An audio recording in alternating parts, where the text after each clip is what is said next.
Fé sem obras é morta. Muito bom dia, seja muito bem-vindo a mais um devocional. Nessa terça-feira, quero falar com vocês aqui em Tiago capítulo 2. Nosso devocional está em Tiago capítulo 2, no versículo 14, a qual está escrito o seguinte: Meus irmãos, que aproveita se alguém disser que tem fé e não tiver as obras? Porventura a fé pode salvá-lo?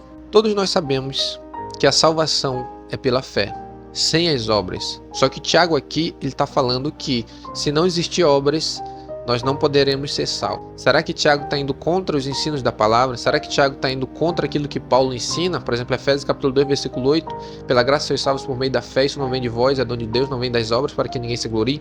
Será que Tiago está se contradizendo? Não. A gente precisa entender isso que Tiago está dizendo aqui, e esse é um problema do tempo que nós vivemos. Eu vejo muitas pessoas errando nesse ponto aqui, porque a Bíblia diz que a salvação é pela fé sem obras, então eles entendem que eles não têm que fazer nada, eles têm que viver da mesma maneira que eles estão vivendo, eles só precisam crer. É um equívoco. O que Tiago está dizendo aqui é o seguinte: essas obras que Tiago está citando aqui são resultado de uma fé verdadeira. Se eu realmente criei em Jesus, se eu realmente nasci de novo, se a verdadeira fé habita em mim, eu vou produzir boas obras. As boas obras são consequência de uma pessoa que nasceu de novo. É impossível uma pessoa que nasceu de novo não produzir boas obras. E em termos bem específicos, o que Tiago está dizendo aqui é o seguinte: toda pessoa que nasceu de novo, as atitudes dela vão ser mudadas. Por exemplo, se eu digo que eu nasci de novo e eu era um cara que era libertino, vivia na fornicação, quando eu venho para o evangelho, isso tem que mudar. As minhas atitudes vão ser diferentes. Eu não vou poder mais viver na prática da libertinagem, da fornicação. Se eu era um cara adúltero antes de vir para o evangelho, as minhas atitudes vão mudar quando eu venho para o evangelho. Essa verdadeira fé que foi gerada no meu coração vai produzir atitudes diferentes. Eu não vou mais viver na prática do adultério, mas vou contentar-me com a minha esposa. Se eu era um cara que era ladrão, roubava os outros, furtava, quando eu venho para o evangelho e eu nasci de novo, essa verdadeira fé vai produzir boas obras. E essas boas obras são que eu não vou mais furtar aquilo que não é meu. É bem prático isso aqui, bem simples. Toda pessoa que vem para o evangelho, ela muda as suas atitudes. As suas atitudes são mudadas por causa que há uma fé verdadeira dentro do seu coração. É isso que Tiago está querendo ensinar aqui. A verdadeira fé produz boas obras. Só que no tempo que a gente vive, há um equívoco quanto a esse ensino da Bíblia. Tem gente que pensa o seguinte: se eu sou salvo pela fé e não pelas obras, então posso viver de qualquer maneira. Eu já vi pastores ensinando isso aqui. Isso aqui para mim é básico. Isso aqui é básico para qualquer pessoa que estuda a Bíblia. É básico. Se a pessoa vem para o evangelho, vai ter mudanças. O próprio Cristo ensina na sua palavra: pelos vossos frutos o conhecereis. Lá em João capítulo 15, Jesus vai dizer o seguinte: eu sou a videira, vós sois as varas. Toda vara que está em mim dá bom fruto. Toda aquela que não dá bom fruto é cortada e lançada no fogo.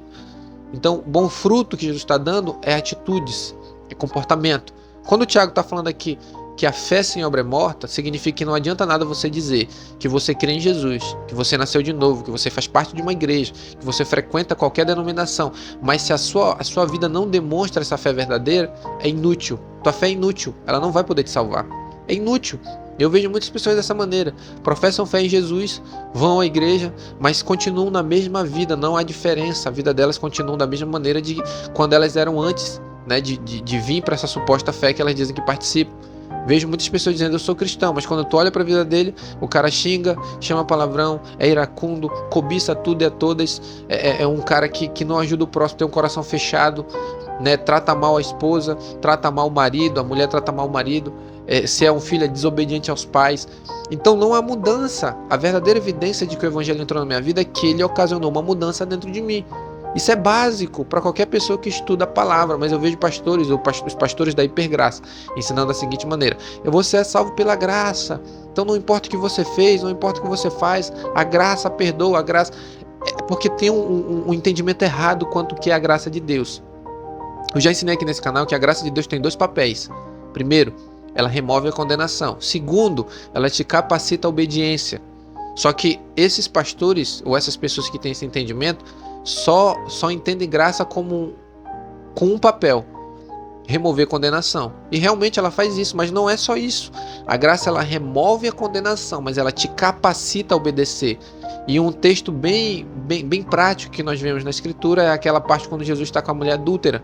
Jesus disse assim, ó: onde estão os teus acusadores? Que todo mundo queria apedrejar ela. Acho que você conhece essa passagem. Jesus perguntou: onde estão os teus acusadores? Aí ela diz: não sei, todo mundo foi embora. Aí diz: pois é, mas eu não te condeno. Mas depois Jesus disse o seguinte: vai, não peques mais. Então, primeiro, ele não condenou ela, a condenação foi removida, ele perdoou. Mas em contrapartida, a mesma graça que perdoou ordena que a pessoa viva em santidade, não peque mais. E na geração que nós estamos vivendo, só é pregado graça, que o pecado é perdoado. Mas não é ordenado a essas pessoas a obediência, a uma fé verdadeira, que é o que o Tiago está ensinando aqui. Fé sem obras é morta. De nada adianta eu dizer que eu sou salvo se a minha vida está toda torta, se eu continuo na prática dos mesmos pecados. Por exemplo, crentes que têm problema com pornografia. Eu tive durante anos isso. Vim para o evangelho, foi uma luta, uma guerra contra isso até que eu consegui vencer. Agora tem crentes que não. Vêm para o evangelho, né, vivem uma vida na prática da pornografia e não tem vitória nenhuma sobre isso. Não estou dizendo aquelas pessoas que estão lutando, porque é uma batalha contra isso. É um pecado que a pessoa tem que lutar diariamente. Né, mas não há vitória em sentido algum, a pessoa está afundada naquilo, não consegue se libertar, está presa, não tem poder nenhum. A palavra de Deus vai dizer em Romanos capítulo 6, versículo 14, porque o pecado não terá domínio sobre vós, pois não está debaixo da lei, mas debaixo da graça. Antes, na lei, não havia graça como há hoje. Hoje existe graça para o crente vencer. Então, se eu estou debaixo da graça e eu nasci de novo, eu tenho que ter vitória sobre os meus pecados, certo? Então, para resumir o vídeo, é isso que Tiago está falando. A fé sem obras, ela é morta. E a pergunta que eu quero fazer para você que está me assistindo: essa fé que você diz ter, essa fé que você professa ter, ela tem obras?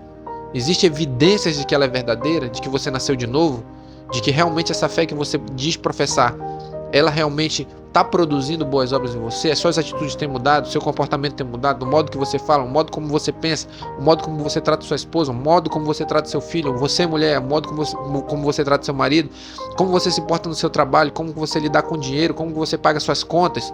O evangelho, ele muda a vida da pessoa. E essa fé que o Tiago está falando aqui vai mudar a vida da pessoa. Tem que produzir boas obras. Se não produz, é uma fé inútil. É o que o Tiago está falando. É inútil. E a pessoa está se enganando. Amém? Ore comigo nessa manhã. Soberano Deus, graças te damos pela oportunidade de estarmos aqui. Muito obrigado por mais um dia. Senhor, pedimos que o Senhor nos ajude a produzir boas obras. Que nós possamos, Senhor, ter uma fé verdadeira em Ti. Que nós possamos obedecer a Tua palavra, ser capacitados pela Tua graça a fazer aquilo que a Tua palavra nos ensina. Que possamos obter vitória sobre os nossos pecados. Que essa fé, Senhor, seja uma fé verdadeira em nossos corações. Nós possamos Te obedecer no trato com a nossa esposa, no trato com nossos filhos, no trato com o marido, no trabalho, na escola, na rua, no trânsito, em qualquer lugar, Senhor. Que essa fé que realmente nós professamos ter, que ela seja verdadeira. Ensina-nos, Senhor, a viver conforme a Tua palavra e obedecer aquilo que o Senhor tem nos mandado, em nome de Jesus. Se você é novo por aqui, se inscreve no canal, não se esquece, todos os dias de manhã eu vou estar trazendo um devocional aqui para você, para abençoar a tua vida, e que Deus te abençoe nesse dia, em nome de Jesus.